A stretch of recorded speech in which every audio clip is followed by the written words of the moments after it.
Yeah, I'm back again. I got some. I know y'all kind of appreciate the videos I've been showing on YouTube. I appreciate that. Thanks anyway. Um, I kind of got some issues on my mind that's kind of new to me. Some new problems. Um, yeah, I'm just trying to buy my time right now. Um, I uh, I just wrote down a whole bunch of things on this notepad that I'm planning to do to this truck, and it's dark outside now. It's night. You can see it's 10:33 p.m. I'm at a Target store parking lot, and see, there it is right there.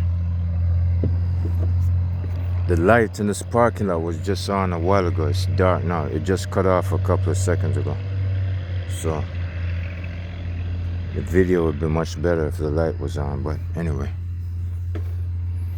um, let me just start with this.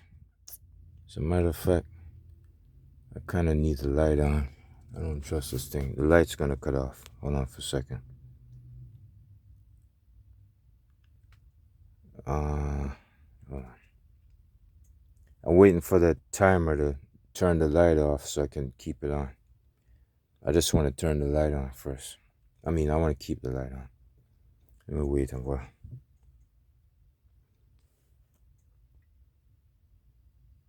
All right, the light's turning off. See, it's dark now. All right, I'm gonna turn this on, and I think I'll turn on the back one. That should do it. All right. Here's the deal. This right here, I wrote down some extra stuff. I know I talked to you all about this on one of the other videos. Yeah, that transmission problem I was having. I don't know if you other drivers have this on your other truck, but these new 21s and 22s, especially the 21s. Since I'm driving that, I think there's some kind of computer malfunction with the transmission shifting gears. All right. Let me just show you what I think it is, because I got some kind of knowledge about how it works. I know there's four different things that operate the transmission. I wrote down questions about transmission. That's because I had this right here. Hold on for a second. Something like this, a few more things I got to get done, and go to Wyethville, Virginia mechanic shop to install them on truck. I'm talking about the injectors, the performance injectors. I'm gonna take out the stock ones. Or if Freightliner can check me in and get it done soon, disable or get rid of lane departure warning. And transmission needs service, upshifting too soon, even in slow speed zone. Very frequent, I have to tap the shifter lever to finish climbing the hill faster, which is true. Is the TCM computer malfunctioning?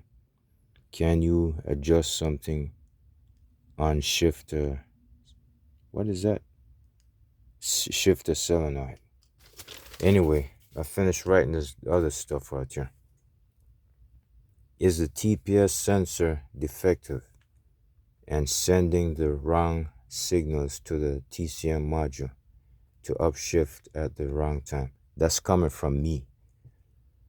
Well, I not only learned this on my own minivan, but you could see just about every car and truck is pretty much the same. Cars got ECM computers, trucks got ECM computers.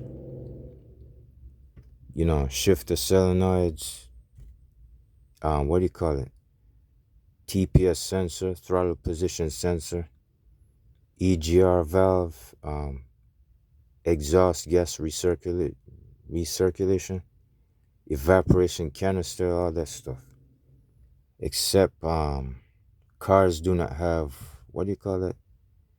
Air dryers. Air dryers is for the air tanks, stuff like that. Cars don't have that. Vehicles don't have that. Yeah.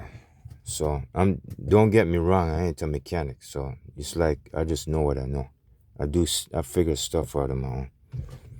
And I've been fixing my own car. Yes, I do it just as good as a technician. It's just that I don't know that much. But anyways, does the TCM computer need recalibrating? And I wrote down, is the shifter solenoid defective, or can you replace it with an aftermarket brand? That's just questions I'm planning on asking either Freightliner. Actually, Freightliner, I'm planning on doing that. Or maybe that private mechanic shop. I'm going to do that. Could the speed sensors in the transmission go out or defective? Is it input and output? Both of them. Yeah, speed sensors. I just had a flashback about something I forgot. They got input and output speed sensors, according to what I know. I'm not even looking at no books, I'm getting this out of my head. Not just out of my head for no reason. I'm saying in my background experience, stuff like when I used to have that repair manual for my minivan. Yes, that kind of stuff. That's the kind of knowledge I'm getting. I'm just having flashbacks and, going back down into memory lane and remembering certain things. So, not only that, additionally, this is the bottom line. Install injectors and diagnostic tests on transmission. Well, instead of me diving into the shop and getting the transmission fixed and installing those other injectors I plan on installing, like the performance injectors, instead of me doing all of that at the private mechanic shop, because that's going to take much longer for me to come out the shop. So I don't want to be in the hole anymore since I'm lease operator. And I want to see if I could keep the load rolling, keep the miles going. So I just stay in the shop maybe a couple of hours and then come out in the same day or something like that. The maximum is I might just wait the whole day and get checked in the next day. That's the farthest I'll let it go. I don't want to sit around anymore. I did it enough times and it's making me nervous. And 2 months already went to waste since I started lease purchase. All right. Let me see. Yeah, that's what I plan on doing. I just wrote all of this down about an hour ago, and I did this yesterday. These are just notes to remember what I remember. This is just notes just to keep track of what I remember. That's all. Automatic transmission, TCM. Automatic transmissions only. TCM stands for Transmission Control Module. TPS stands for Throttle Position Sensor. Speed sensors work with it also. And I just gained that just now, about an hour ago. Speed sensors are input and output, not positive and negative, input, output. Send signal, receive signal. Shifter solenoids. That's one of them. It's like a mechanical package. It's got like shifter fingers, like mechanical fingers. Like mechanical fingers with some of them are air operated or liquid operated, like transmission fluid or whatever. Yeah, something like that. And let me see. If the battery, I told you about that probably yesterday. If the battery voltage is too low, or if the alternator does not charge the battery, the transmission will get stuck in gear and won't shift. Yes, that's true. If if there's not enough juice coming from the battery, or if the alternator is weak or something like that, yeah, the transmission can get stuck in gear because it doesn't have enough juice to send signals to change gears and all that. So that's not the only thing. It could be a bunch of things. It could be the shifter solenoid. It could be the what do you call it again?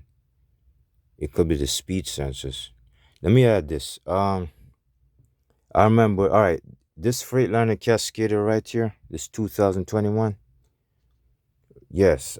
This is my second brand new truck in my entire life that I'm driving, that I started out with, and it's my last truck, and it's my best truck. The first, all right, I've been driving other trucks in between, but my first brand new truck was with FFE Transportation.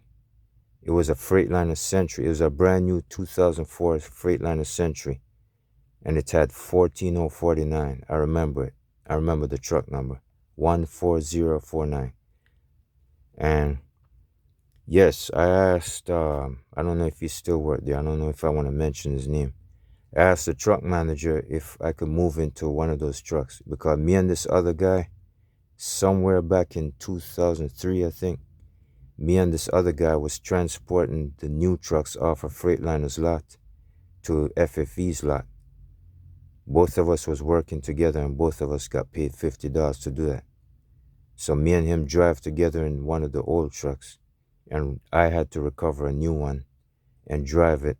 We had to take turns going back and forth, and we got paid $50 for that. So I asked the truck manager if I could get one of those, and he said, "Okay, just wait a minute. Wait a couple of minutes. I'll figure one out." So he told me to get 14049, and I moved into it. And just let me make it kind of short. Just about a couple of weeks later, a couple of days later, months later, I noticed a defect. All right, the first thing I noticed is that this is how smart breakdown is with FFE. They're very intelligent. When the fifth wheel is dry, when it's super dry, the trailer is not going to swivel when you look in the rear view mirror. When you turn the steering wheel side to side, it's not going to swivel. It's going to be stiff as a board. It's going to move like a fishtail. The truck and trailer itself is just going to be stiff. When you put fifth wheel grease on the fifth wheel, then it will move. Even a loaded trailer, I can't believe I saw that. Breakdown told me that's what it is. I haven't seen that since. That's the only time in my life I've seen it.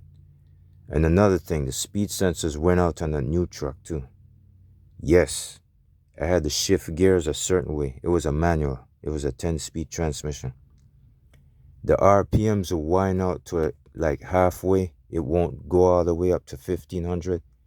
It will wind out like halfway between 1000 and 1500. It will max out and fade away. And then you got to upshift it real fast again and again until the truck picks up maximum governed speed. You see, I had to figure that out on my own. I had to pull some kind of trick just to get by, and it, bypass it, and it actually worked. So until I got the speed sensors replaced in that brand new Century, that's when it started working again. It will max up to 1500 and past it until you're ready to shift. Yes, a lot of Freightliner trucks are, messed up, and even when they're brand new, you're going to find defects. You're going to have defaults. You're going to have recalls. You're going to have X amount of stuff. And, the Centuries used to have a lot of defective light bulbs. They used to go out a lot. I know that. I wasn't the only person talking about it. Yeah, these Freightliners, they're going to have them. So what I'm discovering now on my truck, it's like it's been getting worse.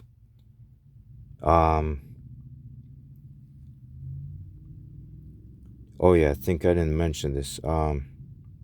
Shifter solenoid, yeah, because there is not enough voltage feeding this TCM transmission. TCM, which means transmission control module, it won't have enough power to make the gear shift.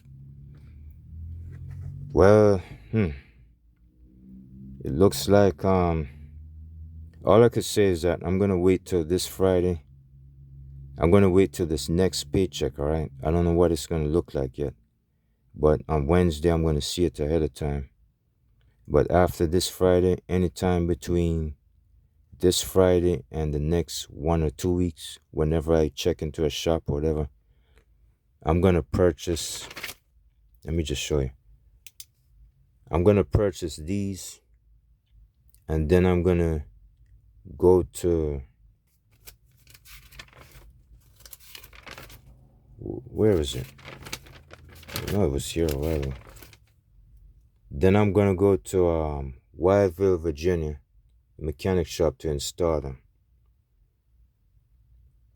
Or I might go to Freightliner and let them do a diagnostic check on it. But instead of, this is what else crossed my mind, instead of me wasting my time going to them, because they might not only have trucks waiting in line, they, you know, I don't mind if they tell me what it is, but if they tell me what it is, let's say, like how I had a problem with the radar and I fixed it myself, I disconnected it.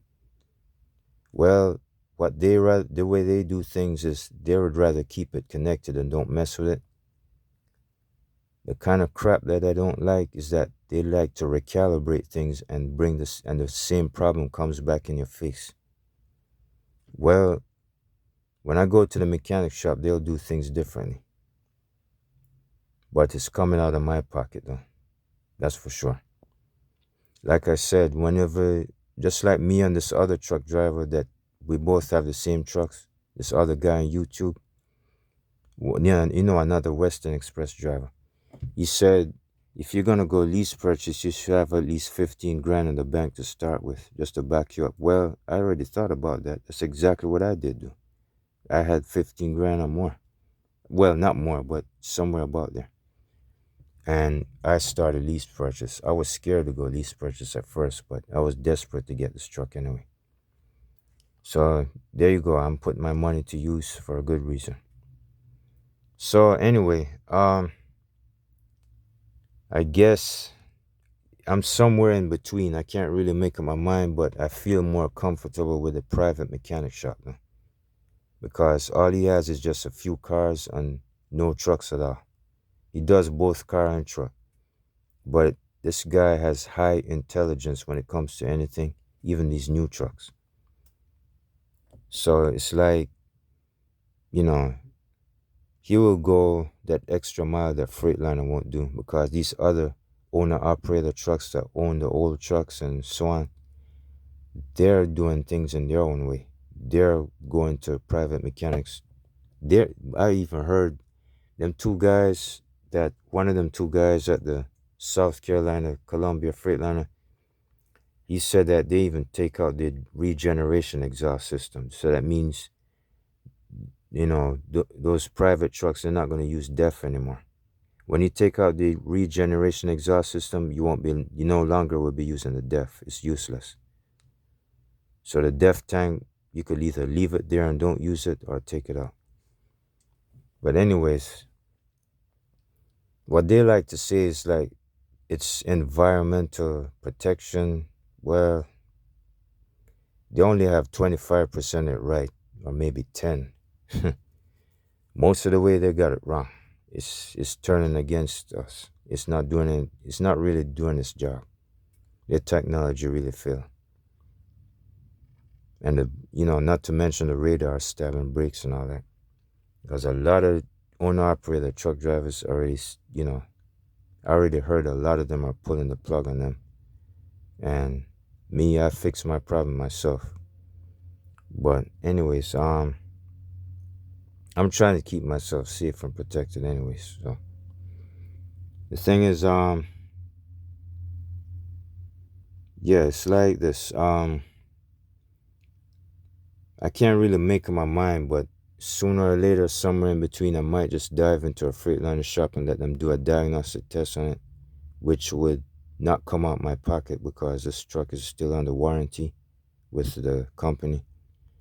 So I could do it that way. But if I ever find out that it's something I can't get past and they're going to stick it in my face again, I think I'll go the other way. I'll just pay for it out of my own pocket and let the other mechanic fix it. I don't have no choice because this, this system, this company right here is lame as hell. Nothing is going right. They're fucking up real bad. Real bad. Anyways, even those owner-operators, they're having problems too. So anyway, I figured my way out. And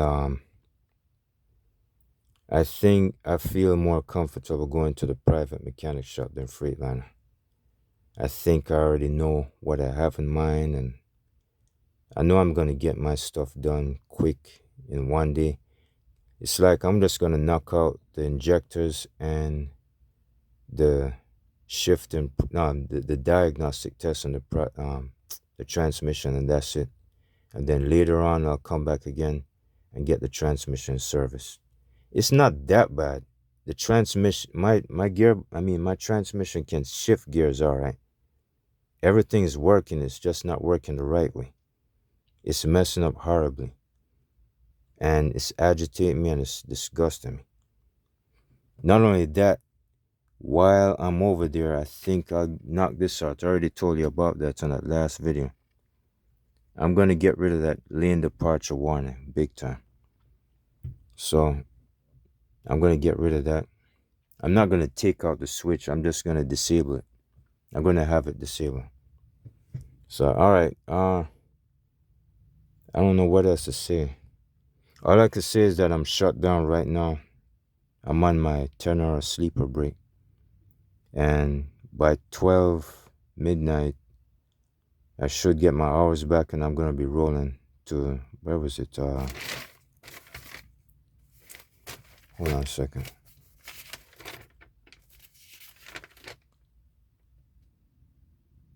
I lost, oh, no, that's not it. I can't believe I lost it. I know I had it just now. It's right here somewhere. Yeah, it is going to, yeah, here it is. Yeah, I'm going back to Carlisle. I just came from there. I've been to Carlisle like 4 times in 1 week already. The same spot, but this is a different side of Carlisle. So I'm coming from Faison, North Carolina, and I'm going back to Carlisle. I just left Carlisle like yesterday and arrived in Faison, North Carolina. Now I'm going back up to Carlisle tonight. But I'm getting 400 miles. Oh yeah, let me squeeze this in. I got to end this video because I don't want it too long. My storage space on my SD card is 253 gigabytes. I know I said megabytes yesterday. I was wrong. Yes, it does have a lot of space. It's just that I can't get the videos to go over there. I don't know if it's going to go over automatically or not. I got a lot to learn on that. So, I got to keep my video time down. Yeah, let me squeeze this in. What was I going to say? Yeah, I looked at my pay stub and I said to myself, if I do too many miles in 1 week and try to do another one, I'm not going to stack up enough load assignments so I can get a bigger paycheck. I think I know it. If I do more miles, I get a bigger paycheck. I understand that. But there's another way. There's another way to do it. If I stick to a certain amount of miles and then do some extra miles once or twice a week, then it should be bigger. But I told my boss if I could do it that way, and I'm getting it that way now. I haven't seen the results yet. I'm just putting it to the test. I'm experimenting on this. You see, like this load right here is 412 miles. And the last one I was on was 373. And before that, this one was 627. And before that, 289. Yeah, I spoke to them. I know y'all are saying that the more miles you do, the more pay. Yes, it's true. But the thing is, your paycheck could be diminished and be small also if you don't stack up. Like, if you don't stack up those load assignments enough in 1 week, it might make a difference. I mean, you know what I mean? You might not get such a big paycheck because part of that other load assignment went into the next paycheck, so your paycheck's smaller. I know it's confusing, it's kind of hard to explain, but I kind of understand it. I understand it. So it's like I'm trying it that way. I can get X amount of miles, all right, but I'm trying it a different way because I notice my paycheck is not satisfactory.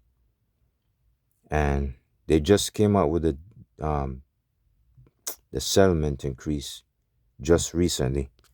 I haven't put it much to the test yet. I still gotta keep trying. I gotta work in the experience. Just like what one of y'all said, I should be seeing 1,300 to 1,500. Just stick with it. Yeah, you're right about that. I got that in mind already. So, anyways, if you're curious about the injectors, well, that's performance injectors, power pack injectors. They're not ordinary fuel injectors. They squeeze out more miles and less fuel and more horsepower and certain other benefits. So that's what I had. That's the reason why I'm going to spend money on that. All right. I think I better cut this thing short. Um, I guess I'm gonna just go ahead and wait till I come up with something new, and then I'll let you know. All right. I'll check you all later. Thanks.